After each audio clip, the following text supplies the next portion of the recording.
I mean, the rug pull itself is also crazy. Like, that's what I mean. It's just Trump does this. He comes in and he hits every angle across the board. He came in with a rug pull, and then his wife did another rug pull simultaneously. It's insane. And that was before the inauguration. So that's done. It's over. He did it. It's done. It's over. He made his money. Wait, the CNBC coverage over it is normalizing it? No way.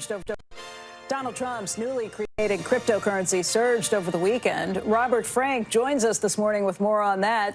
Robert, good morning. Good morning, Becky. Great to see you. Well, stock markets may be closed today, but the crypto markets are open, and the Trump family is indeed cashing in.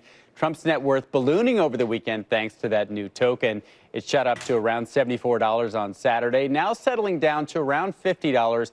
The market cap of that meme token now at about $10 billion. Now that is... I think he owns 80% of this, by the way. Crypto's good, actually. Yeah, best time to say that, chatter. Well, we are so cooked. We are so freaking cooked. Only for the 200 million tokens that are issued, there will be a total of 1 billion tokens that could be sold over the next year. So you've got only 20%. I got a notification today that Trump was available on Robinhood. The oligarchy is real. All venture capital is rallying behind this guy. Oh, yeah. Currently in the market, the other 80% is currently held by Trump's company. Now, if they all sold at today's value, his meme wealth would be over $40 billion. Now, the Trumps have already made around $60 million in fees over the weekend just from all that trading. So separate from that, he's now worth about $7 billion. You got about $4.6 billion from Truth Social, that's DJT, and as well as the $2 to $2.5 billion from the Trump Organization. Now, Melania also cashing in on the crypto craze. Her meme coin, which launched yesterday, now has a market cap of over $2 billion. Eric Trump saying this is all part of a new and growing business sector, and Dollar Trump, that's the meme coin, is currently, quote, the hottest digital meme on earth, and this is just the beginning.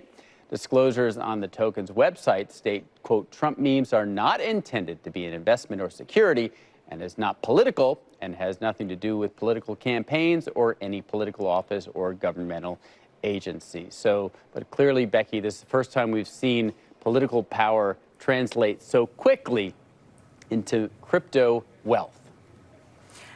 Robert, there have been some in the industry, some crypto advocates who have been a little concerned about this move. They want to see more crypto regulation. They want to be brought into these arenas, but they're a little concerned by what they've seen just with the crossover from the administration and this new meme, this new it was surprising to me that many of the crypto boosters over the weekend saying that they were worried about the effect of this, that these sort of meme. Coffeezilla, save us.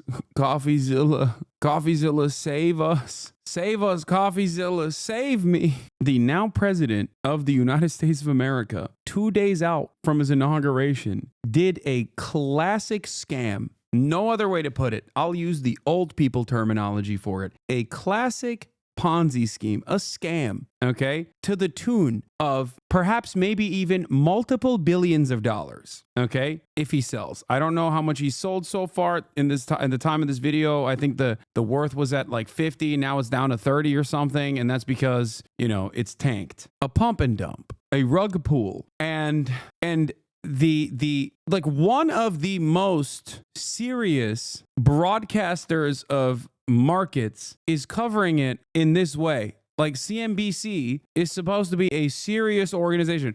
It's like if the Financial Times wrote the article on Trump's pump and dump and didn't call it a scam and instead talked about it like there was some serious value attached to this. What is going on? I don't know. I don't know what to say about this. I don't know what's happening. What is going on? What's going on? Also, the other side of the story that this is also funny. 2 hours after performing a very energetic sermon at the inauguration, Pastor Lorenzo Sewell has now launched a crypto token. Like, everyone's doing it. Everyone is doing it. Now, I want to point to something else here. Okay, fuck the Nelk boys. I don't care about this anymore. Melania coin also happened. Trump dump begins, $75 to $45. It's gone down even further. Oh, this dude aped 1 million into Trump and turned it into 120 million. He transferred a bunch of accounts, sold some, but is holding the majority, it seems. Okay. Now, people are talking about this stuff, like looking at the crypto wallets, like tracking crypto wallets to see who's making money and how much money they're making. This person responds and says, I think it's underrated how much this kind of stuff is created in young people, the sense that everything is fake and stupid and wealth is typically achieved at random. Now, what I wanted to say about this in particular is that I saw that Gen Z is more money motivated and like cares more about money and wealth than every other previous generation. And this is something that I have seen as well. It's something that really bothers me in my own little corner of the internet, where I see a lot of stuff from a lot of content creators who are much younger than myself, who are like in this space, and they do these like demonstrations of wealth, you know, like, yo, I got my money up, that kind of thing, right? And instead of people responding to that negatively, I think Gen Z likes that shit, and it always weirds me out. It's something that I talked about before with like XQC flexing his wallet and being like, I got your house on my wrist. And I don't know if it's because I'm just too woke, or I don't know if it's because I am too old and I just simply don't understand it, but I think it is a dire situation. This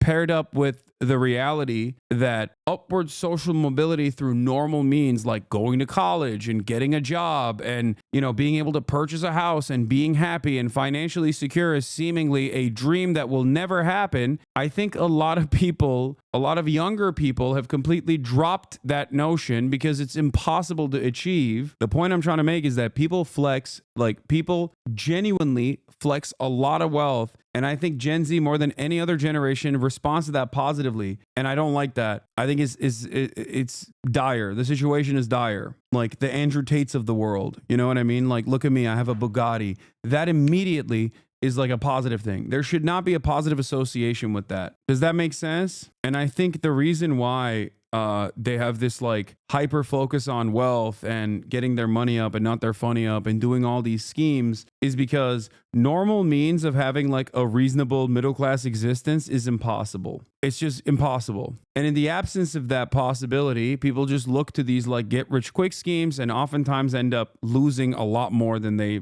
could potentially gain as well. Did you ever give a full MTV Cribs type tour of the house? Fuck no. Are you crazy? Dude, I did that one time, okay? The unlimited amount of access that I gave to my audience bit me in the ass dramatically. And it's not like I'm saying I'm broke. I've never said that either. Well, when I was broke, I did say I was broke, which is kind of funny because people...